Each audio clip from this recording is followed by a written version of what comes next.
Conditions of readiness. Guys, I got a PM from a guy that has subscribed to me. His channel name is ATS882. You go over there and you look at his channel. He's got 25 vids up, and most of his videos are really good.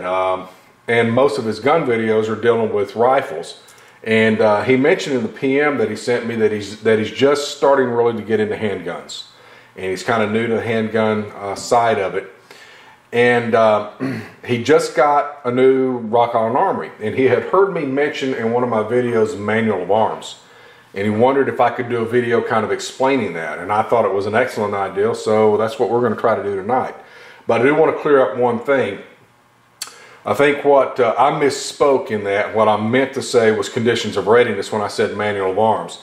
When talking about Manual of Arms, guys, that's more of a ceremonial type way of handling the weapon, in my opinion, such as a parade, close order drill, inspections, something along those lines.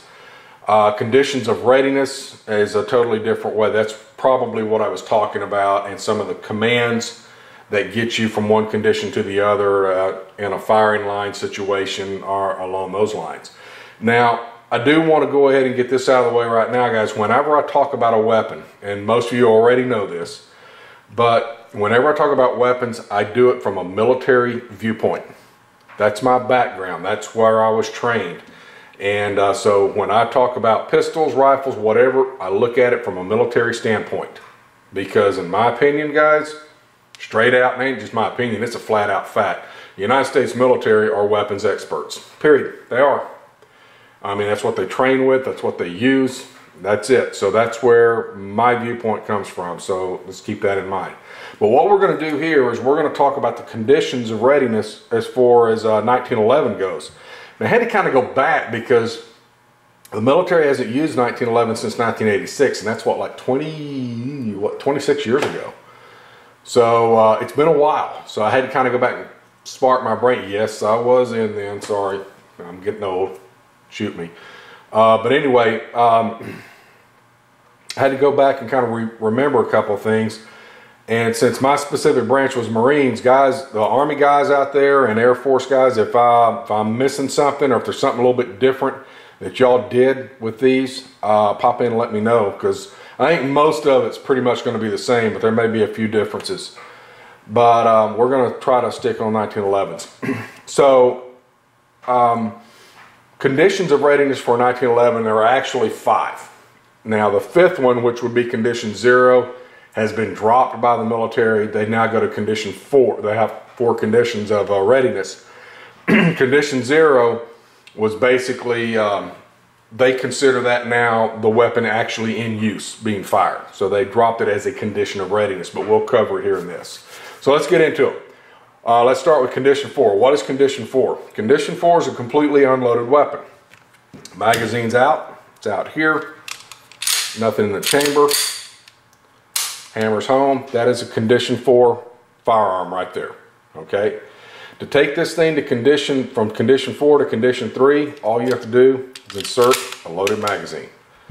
You're now condition 3. All right. To take it to condition 2, you chamber around and let the hammer go home without firing it. That is now considered condition 2. All right. And condition 1, quite simply, is cocked and locked. Now, I am using live rounds here, guys, so nobody lose their head. Kind of know what I'm doing here. So cocked and locked is considered condition 1, and condition 0, take the safety off. That is a condition 0, 1911 right now. Magazine inserted, round in the chamber, hammer back, safety off. That is a condition 0 firearm. Now we'll go back to condition 4. Drop the magazine, eject the round. We're back at condition 4. Okay? Those are the 5 conditions as far as the military looked at it when they had 1911s in use. Okay? Now they've dropped that 5th one. Now they have 4 conditions with the like the M9 service pistol now. very, very close to the same. Condition 4, magazine out, chamber out, slide forward, and then the safety being on. Okay, you can't put the safety on with the hammer down on a 1911, so it wouldn't apply there. But on an M9 you can. Condition 3 would be magazine again inserted, slide forward, hammer down, safety on. Condition 2 they claim does not apply to the M9 service pistol. Okay. I don't really know why, because you can put it in condition 2. You can put a magazine in, you can put a chamber in, you can have the hammer back, and you can have it off safe. That's considered condition 2 in my opinion. But or you can't have the hammer down and not safety on. So hammer down and without the safety being on is considered condition 2. Now the reason I think that they say that that's not applicable to the M9 is because this is a single action. Okay, the M9 can be fired in double action. So I think that's why they say it's not condition 2. It is not applicable. Then condition 1, slide forward, round in chamber, magazine in, safety on. That's considered condition 1. Now whenever you put a, now the hammer's not back on the M9 because whenever you put the safety on, M9 decocks itself. So that's really the only differences there. But as far as the 1911 goes, those are the 5 conditions of readiness. Now there's one thing that I do want to address here, because I've seen this on a lot of different channels. And remember guys, like I said, I look at this from a military standpoint. All right. Whenever military-wise, they say they give you the command of load. What that does is that takes this firearm, or the M9, or the M16 for that matter, takes it from condition 4, which is no magazine, nothing in the chamber, hammer forward, slide forward, and you insert a magazine. When you say load, takes it to condition 3, that right there guys is a loaded weapon. Period. Now I've heard a lot of guys out there say, oh, it's not loaded unless there's one in the chamber. Yes it is. That's fucking loaded. It's not chambered, but it's loaded. And then they may say something like, well, that's just not the way I look at it. Well, you're wrong. Sorry. I don't want to get anybody upset over it, but hey, you're either right or you're wrong on this, and you have the right to be wrong. You can look at it that way all you want, but you're wrong. That is a loaded firearm.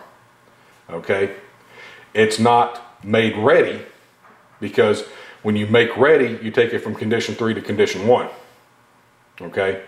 But it is a loaded firearm. I just wanted to clear that up. So if there's any questions on that, you guys can ask me, send me a PM or mention it in the comments. We'll rock and roll. That's all I got, guys. Let me know. And ATS 882. I hope that answers your questions, bro. If you have any more questions for it, just shoot me a message, and we'll see if we can't help you get them cleared up. Let me know what you guys think. That's all I got. Later.